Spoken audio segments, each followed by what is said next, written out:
Hello everyone, this is Ibrahim Diab. I'm working as a country manager for IMO brand in Egypt. I have a lot of experience in B2B markets and business development here in Egypt. I will have the pleasure to introduce some approaches during the coming 30 minutes. Let's start.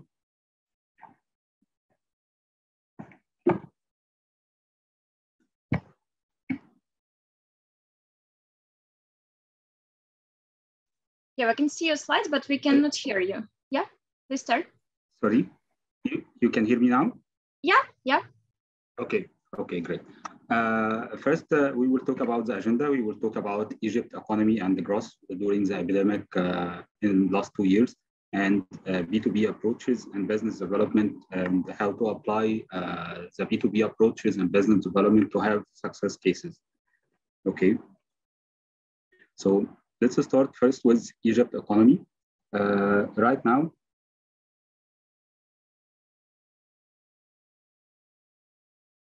hello?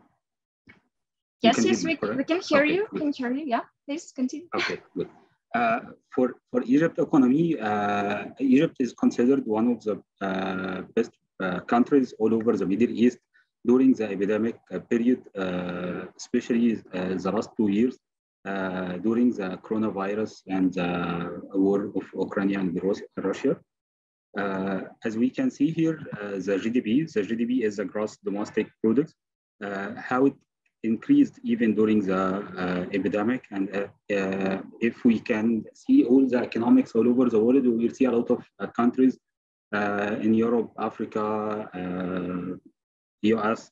The GDP is decreased, but here in Egypt is increased, which is a great factor for growth for business and growth for new opportunities during the coming period, because this is a key factor for any investor to search for, or any company who which want to invest in any country. Okay. Also, as we can see now, this statistics is from the European Bank regarding Egypt.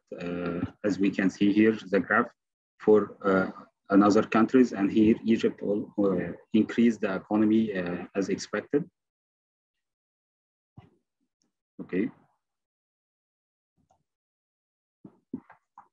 Yeah. Okay.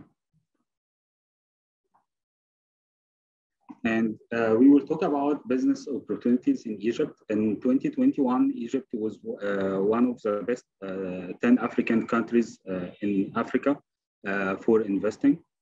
As we can see the graph here, during 2014, it was number 6. And right now, last year, 2021, it became number 1 for investment in all Africa. As we can see here, the second photo is for a huge project is called Binban. Binban is a project for solar power. As we can see, it's 37 kilometers square in the desert. This is considered as one of the biggest solar farms all over the world here in Egypt. Maybe a lot of people doesn't know this, but here in Egypt, we keen to invest more in the renewable power, and we have one of the biggest solar powers all over the world.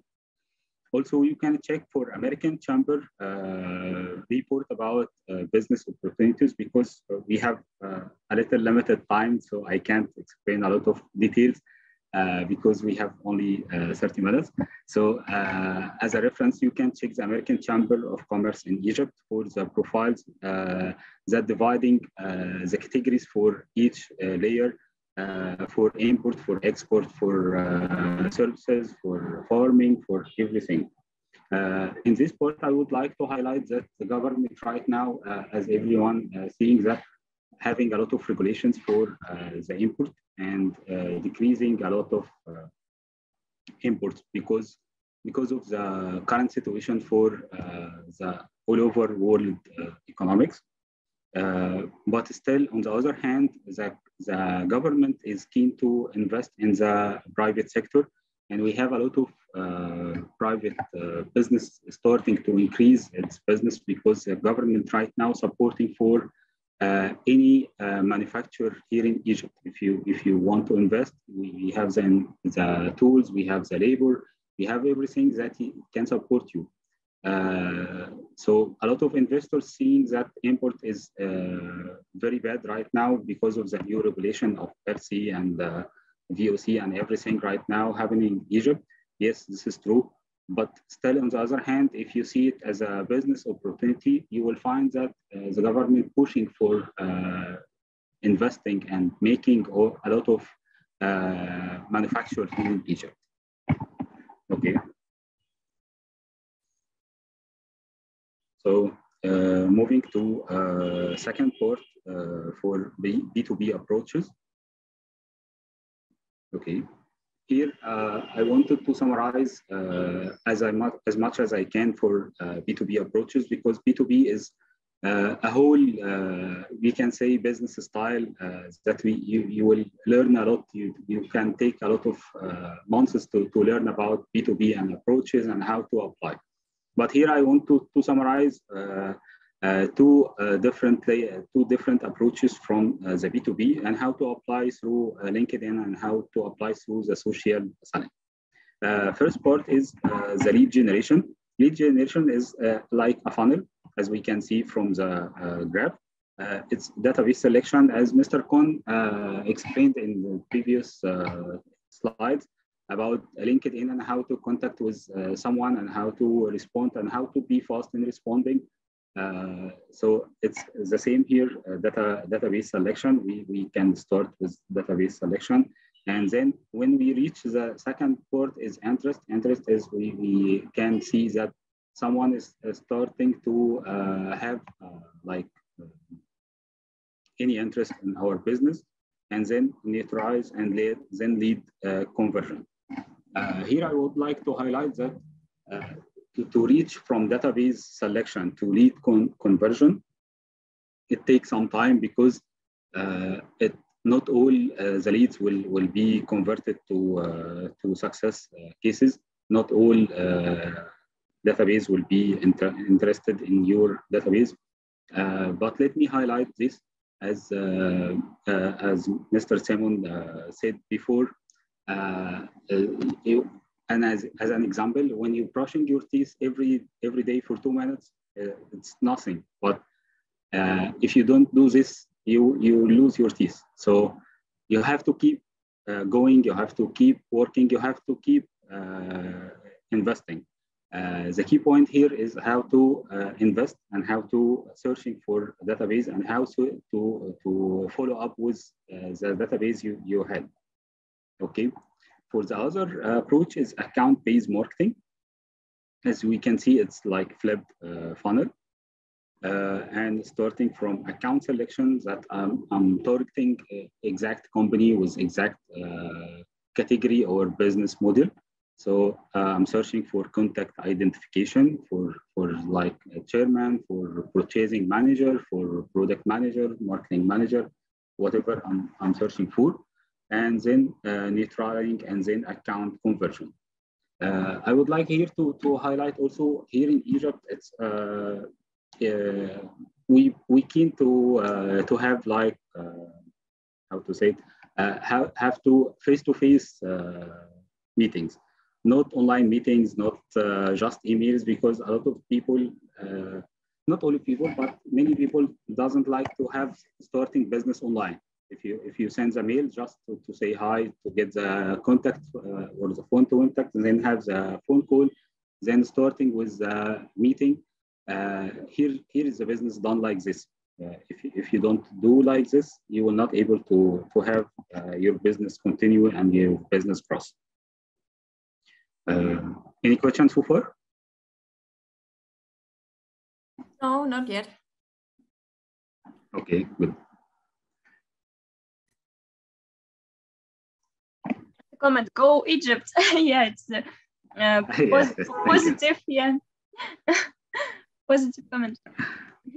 Okay. Okay.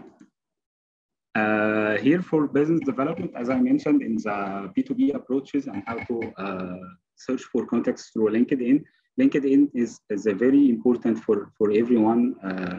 But as Mr. Khan mentioned in his presentation, that you should care about your profile, how to respond, how to send emails, how to reply, and everything about this.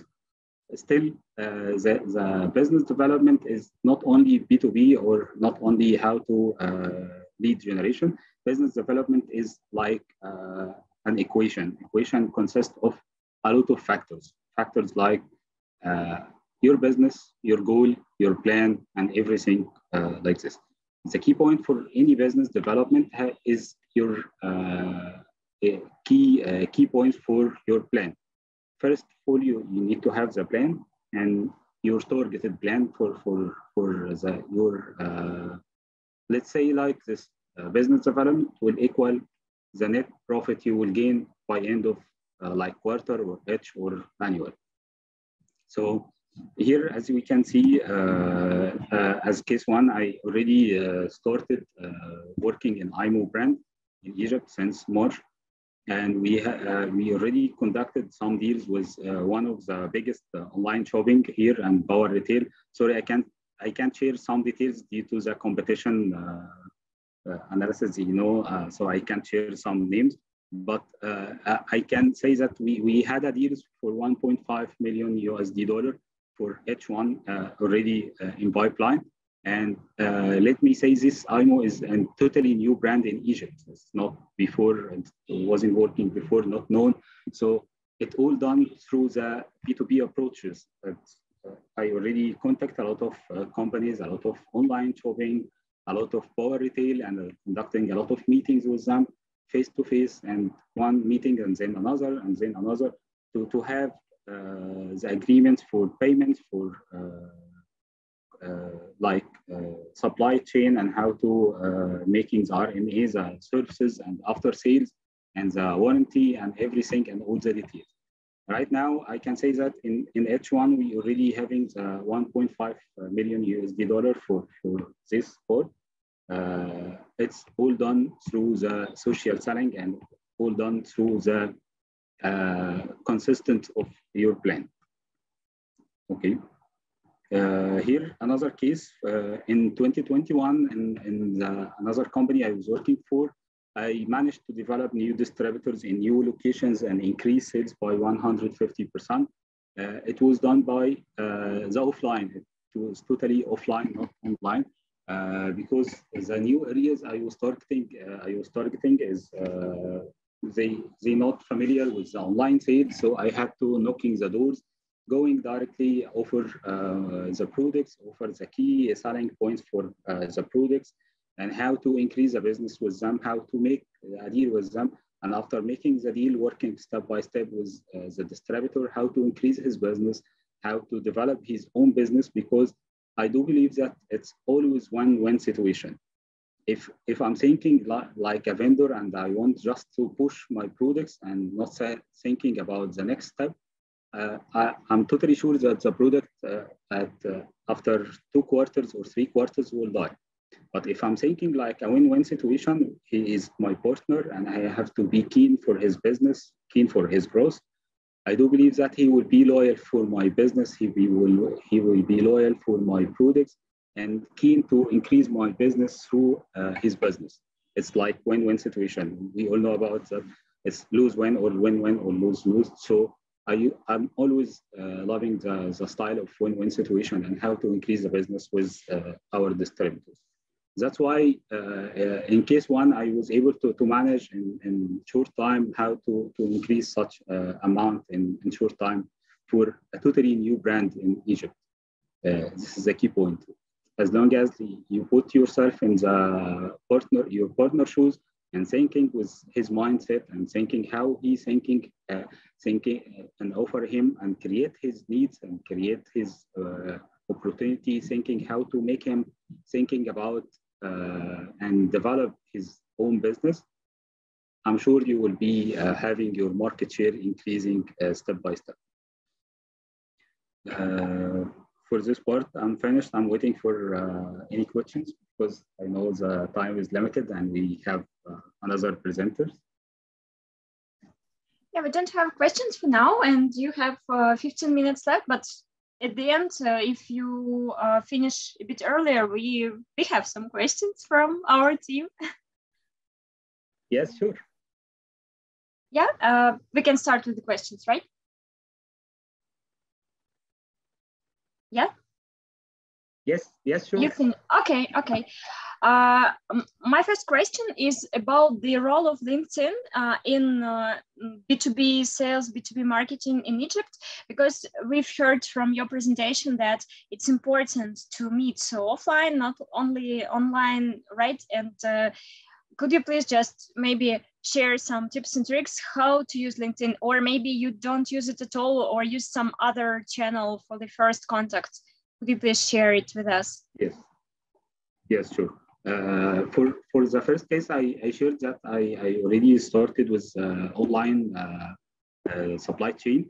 I started the initiation from LinkedIn. I searched for LinkedIn for the country manager, for the CEO, for the purchasing manager, for all the leads I can working in this company in Egypt, and starting send to them the company profile and sample introduction about my company, about the business opportunity I have for them. Once I started receive the reply, I just got the phone call, and then I have a phone call directly with purchasing manager and the product manager to have a meeting with them offline. As I mentioned, and as a replying for your questions, that it's very rare to find business establishing from A to Z in Egypt only online. I don't think it's very possible to do this. But when meeting offline and having like the credibility and having the face and having the meeting, your chances will increase by 50% to 60%, because here people is having the culture of I used to meet and have the handshaking and having discussion, having dinner or having lunch, and then having like friendship or business after this. Okay, so as a tips and traps, don't rely only on the online. The online is very important to get the lead, get the contact for the person you targeting. And next step, try as much as you can to meet this person face to face to start the business with him. This is my advice for anyone, especially in Egypt. Thank you. Thank you so much, Ibrahim. And I have more questions actually. Yes, the next question. Sure. Yeah. Thank you. The next question is about communication specifics, maybe some tendencies, how to communicate with the B2B audience in Egypt. Maybe tone of voice specifics or some other specifics, some rituals or something we need to know. For example, when foreigners start entering this market, what should they know about it? Okay, for foreigners, here the government is supporting for foreigner investment, supporting for this very much. The key point is to know the rules, to know the regulations of the government, to not start the business and find that you can't import, for example, your products. Let's have two scenarios. First scenario, you will have totally finished product to sell in Egypt, and you will start import this product from any country you are from and start selling here in Egypt. In this scenario, you have to make sure that this product is needed in the market and the government is agreeing to have this product in the markets, because since last March, the government is having like to decrease a lot of fancy products or any unneeded products not to import, to decrease the amount of USD dollar spent on the import. Second scenario is you will make your product here and you will import raw material or you will import machines for your factory. In second scenario, I guarantee that your business will have growth by 100 to 120% in first 2 quarters. because the government pushing for this, you will have lower taxes, lower custom fees, and also less regulations from the government for this part. So the key point here is to start the market very well and know your product is needed here or not. This is the key point. Yeah, makes sense. Thank you. And but my question is about the communication. For example, I don't know. I talk with talk to CTO of the large Egypt IT company, or marketing director, or HR director, or some other decision makers. In this case, maybe what I need to know how to communicate with them. I mean, maybe some cultural specifics or tone of voice specifics. Should I be very polite and formal, or maybe informal and funny, or maybe some other specifics? Yes. I got your point. At the beginning, it should be formal because you don't know the person, you don't know his temper, you don't know anything about him. So it should be formal at the beginning. And then after meeting offline, you will start studying the personality and how he taking the decision, because this is the key point here for the offline meeting. It's not like I just send a mail and I have a very good business opportunity for you and we have business cross together. No, it's not like this. At the beginning, it's formal, and then depend on the situation, depend on the personality, depend on everything, depend even on the age of this person, because sometimes the age is a key factor for the business opportunity. You got my point? Yeah, thank you. And what about offline meetings? Should they be formal ones at the office, or maybe, I don't know, we can invite the potential client somewhere, I don't know, trip on the boat or or something? Yes, sure. Here I have a strategy. I used to do it a lot. First meeting always to be in the office.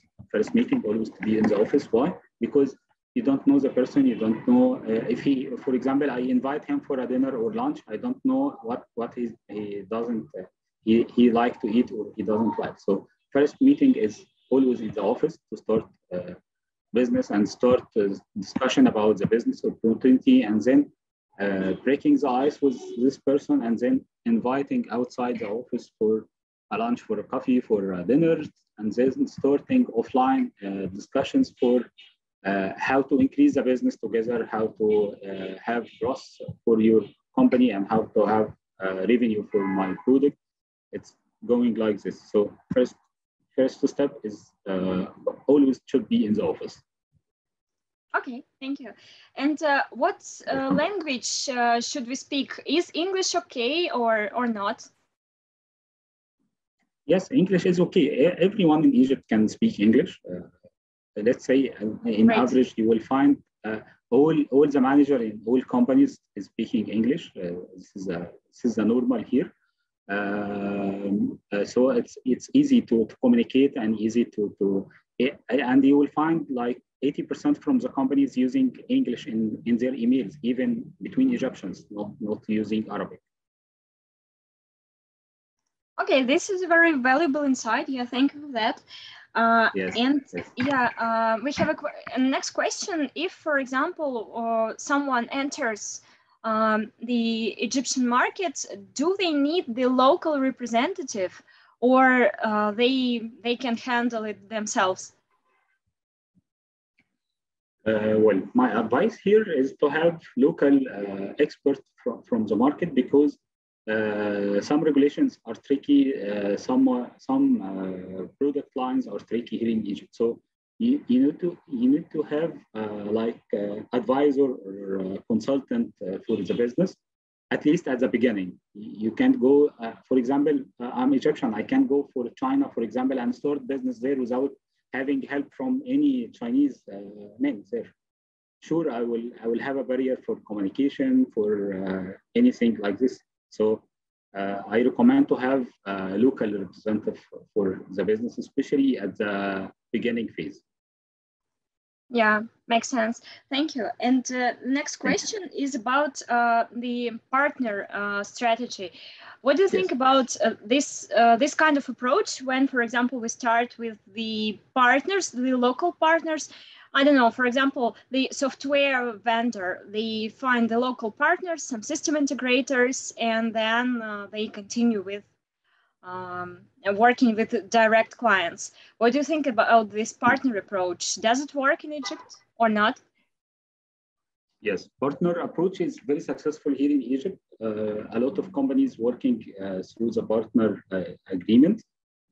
Because as you asked in the previous question about the local representative, it's very important to have partnership, especially if having like system integrator or software company and having their database here in Egypt. So it's like a ready-made product for me.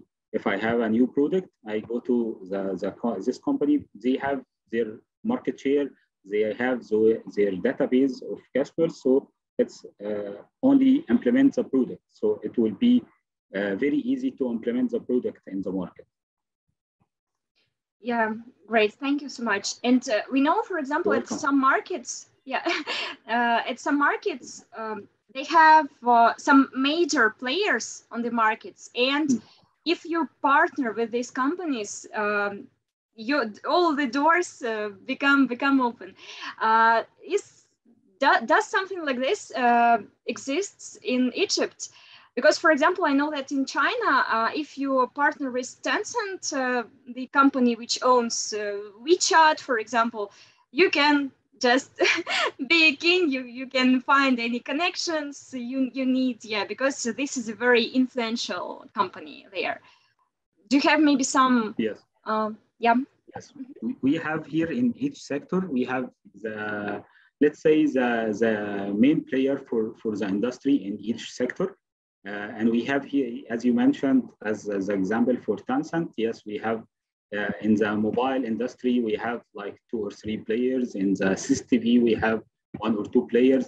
The same for each category, you will find one of the key players who have the keys for any doors.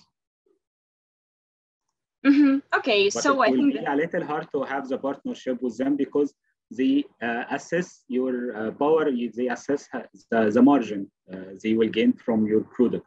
For example, I'm working, for example, with Cisco and having margin like 40% or 30%.